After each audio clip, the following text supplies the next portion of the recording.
So my task, as I understand it, because this is a session on monitoring alveolar recruitment, and my task as the first speaker is to give you sort of an overview of what alveolar recruitment is, why it's important, etc. Here's my conflict of interest statement. I think it's not very relevant for this talk. I'm not talking about any specific products. What I'm going to talk about is, what is alveolar recruitment? What's the definition? What types of recruitments are there? Why should we recruit the lungs? I think that's a very important question. And potential complications of recruitment maneuvers, and then a little bit of clinical data and some conclusions. So a definition of recruitment maneuver, and there are many definitions in the literature, and I just took a few recent ones. This is from David Ischimelo, enrollment of pulmonary units in a new status of inflation. I think that makes sense. Transient elevations in an airway pressure to open, recruit collapsed lung units, and increased number of alveoli participating in tidal ventilation. I think a reasonable one. And I think very simply, it's expanding collapsed or partially collapsed young lung regions by increasing the transpulmonary pressure. So that's when I talk about recruitment or recruitment maneuver, that's what I'm talking about. So what does it look like? What does recruitment look like? Well, I thought I'd show you this. This is an old slide. It comes from the Handbook of Physiology, 1964, many, many years ago. And it's basically a picture of a lung that's being recruited. It's a cat lung, in fact. And on the top, you can see that there's a pressure-volume curve. Pressure on the x-axis, volume on the y-axis. So what happens when you increase the pressure a little bit? You can see when you increase the pressure to 4, there's a little bit of air that enters the lung, very little. You can see that by the white here. This represents air. And here you can see the volume went up ever so slightly with that increase in pressure. With the next increase of pressure to 8, there's a little more volume that enters. And at this point here, you can see there's quite a bit more volume that enters. You can see that on the actual lung, and you can see it on the volume tracing here. And there's an inflection point. The lung is being recruited. As you go further, the increase in volume, you can see the lung now looks more homogeneously inflated. And at 20 centimeters of water, remember there's no chest wall, so this is a transpulmonary pressure of 20 centimeters of water. The lung looks pretty fully recruited and inflated uniformly. When the pressure volume curve now, when the pressure is decreased on the deflation limb, you can see what happens is the lung loses some volume as the pressure goes down, loses a little more volume. But as you can see at all these volumes, the lung is quite homogeneously inflated. That's one of the reasons you want to do a recruitment maneuver. And as you go further down until you get to 0, essentially the lung is recruited. And this region between the inflation limb and the deflation limb, that's called hysteresis. And this is, I think, a pretty dramatic view of recruitment. When it happens in a real lung in vivo, is not like this exactly because we have a chest wall. So at end expiration, the lung doesn't collapse completely. That's what this looks like passively with steady inflations. What does this look like dynamically?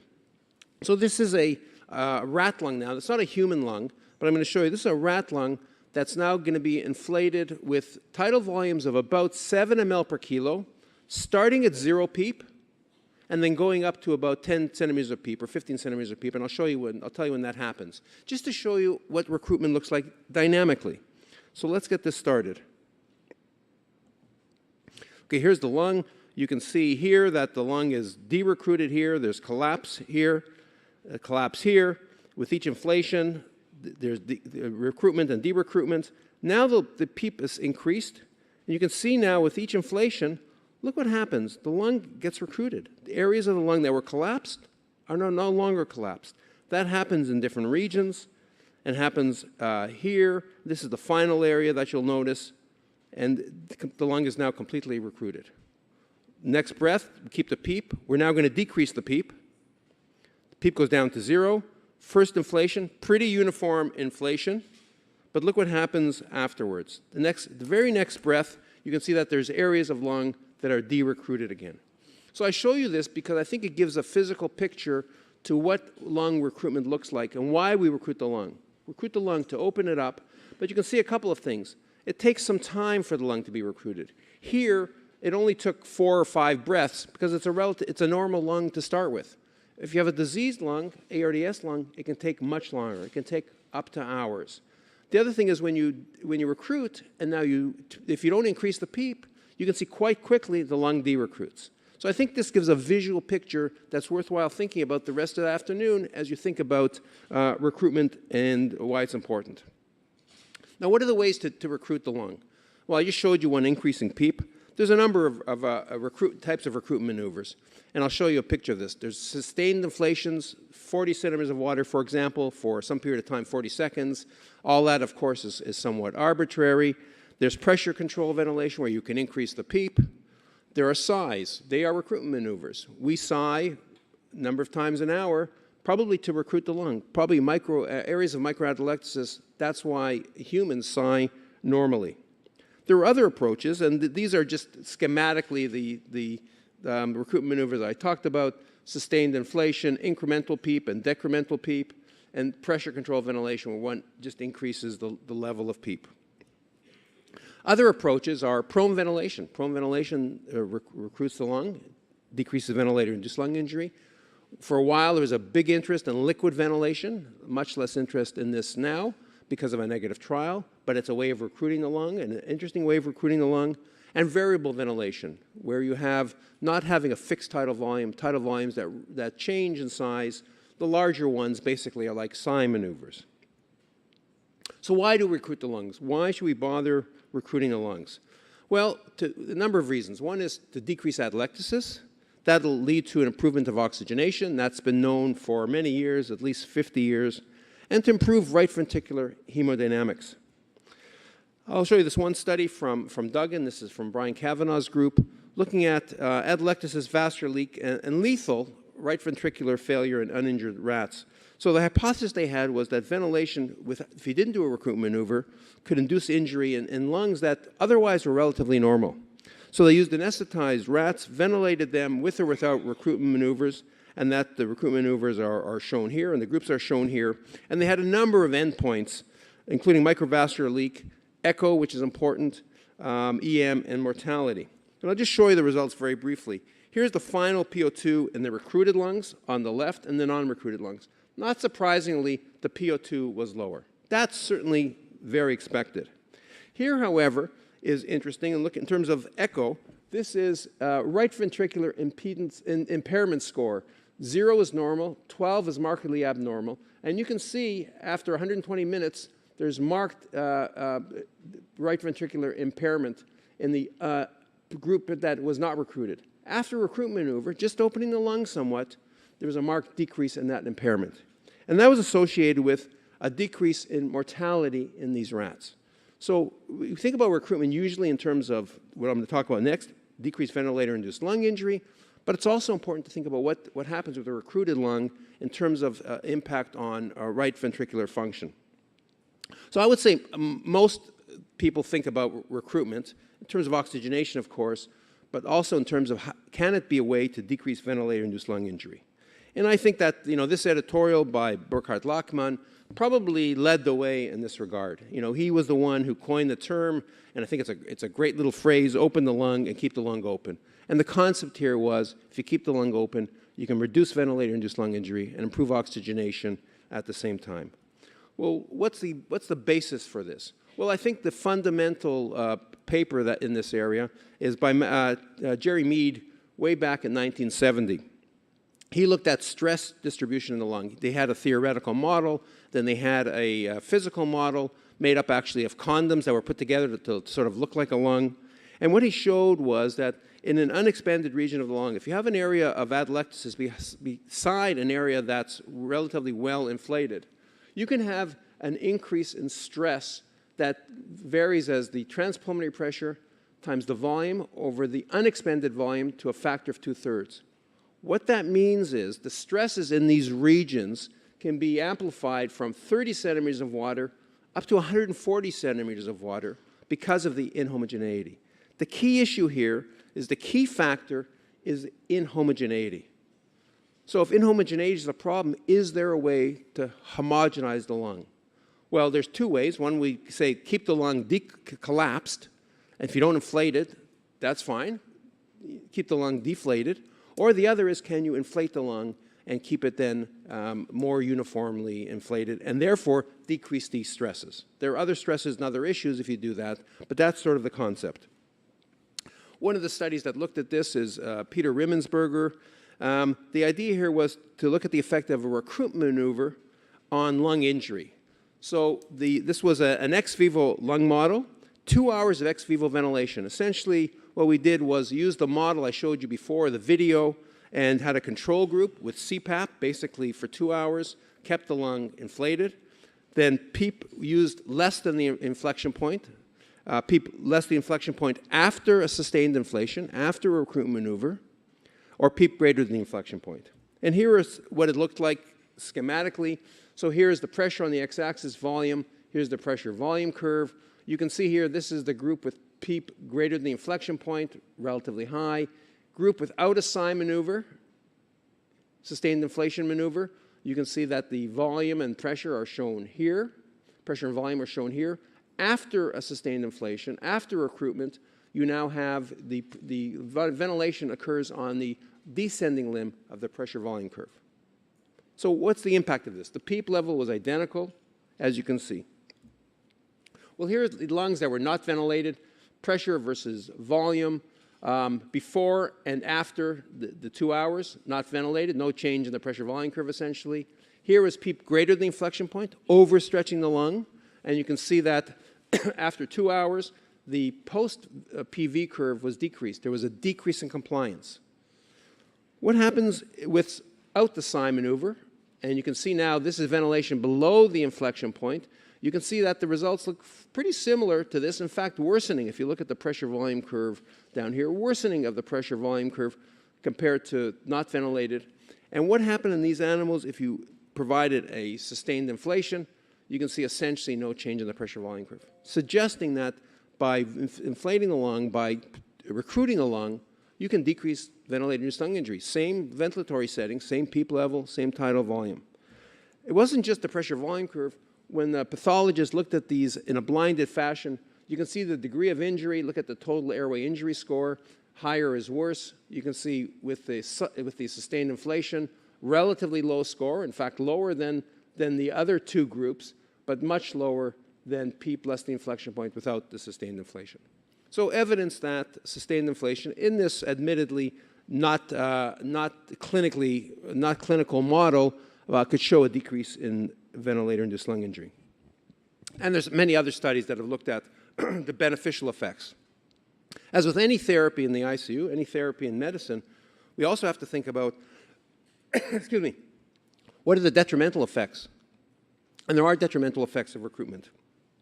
These depend on the type of recruitment maneuver, as I'll show you in a moment, whether you do a sustained inflation, whether you size, whatever you do, very different. The dose, clearly, the higher pressure, if you used a sustained inflation to 30, 40, 50, 60, clearly the injury is going to be different, or the side effects. Underlying type of injury, whether it's primary or secondary ARDS, and the relative stiffness of the lung and chest wall.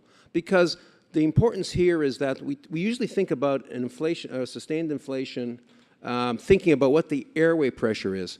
But really the important pressure is the transpulmonary pressure. And that's usually not measured. So what are the negative impacts? Well, there can be increased hypoxemia. In fact, if you increase the pressure too much. Ventilator-induced lung injury is important. You can actually, you're doing the sustained inflation to recruit the lung and decrease ventilator-induced lung injury, but it can actually lead to increased ventilator-induced lung injury. This is a paper from Su and colleagues published 15 years ago.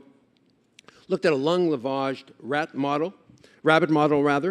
They did a pressure volume curve, measured the inflection point, P-flex, and they had 3 ventilatory strategies. A control group, ventilated P-flex for 3 hours. A non-derecruitment maneuver, that's NDRM. They kept PEEP at 2.7, lower the inflection point, and then they, for 1 hour, then keep PEEP at the inflection point for 2 hours. And then they did what they call DRM, derecruitment maneuvers. And what they did was that they had 6 cycles of PEEP, increase the PEEP to recruit, decrease the PEEP.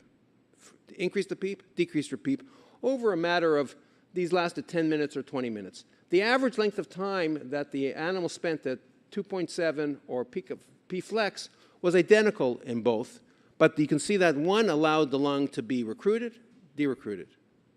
Not in every breath, but over a half-hour period. Then they measured a number of things. This is the lung injury, and you can see here that hyaline membranes inflammation and bronchiolar injury. This is the control group, non-de-recruitment maneuver in the center, and on the right, the de-recruitment maneuver. And you can see that the injury in all of these areas, all of these types of injury, was increased by allowing the lung, if you recruit it, if you don't keep it recruited and allow it to de-recruit, that can actually worsen injury. The other major effects of recruitment maneuvers are cardiovascular. And this is the ones that are well known, I think, the ones that we think about, and I think are the most important and are pretty self-evident. This is from that paper I showed you earlier. This is John Marini's model, where they looked at different methods of applying a recruitment maneuver. This was an animal model, and you can see pretty dramatic results. This is a sustained inflation to 40 centimeters of water. The cardiac output dropped by 65%. 65%. That's a huge decrease, obviously, in cardiac output, big concerning. And we know that in patients, you know, a drop in blood pressure and a drop in cardiac output is one thing to worry about. This is taken from a paper looking at low tidal volumes, recruitment maneuvers, and sustained inflations to look at ventilator-induced lung injury and to look at mortality. This was a clinical trial, large clinical trial. Part of the clinical trial was doing recruitment maneuvers. And I'm just going to show you those data on one slide. Essentially, there was no significant difference in mortality between the low PEEP and the high PEEP group. But what I'm showing you here is recruitment maneuvers. This is the side effects of the recruitment maneuvers in this trial. The complications were about 11%, with mean blood pressure dropping below 60 and 4.5. There were transient desaturations, new leaks, new arrhythmias, relatively small numbers, but all potentially important.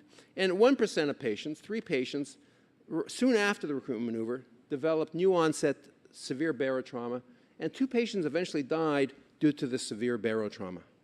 So there can be complications that are important when you recruit the lungs. We're trying to do the right thing to decrease ventilator-induced lung injury, but it can be harmful. So where are we now with recruitment maneuvers?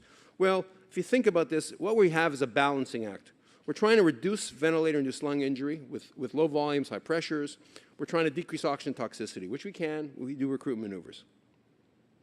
However, on the converse side, we can have increased ventilator-induced lung injury from higher pressures and high volumes, and we can certainly have circulatory depression.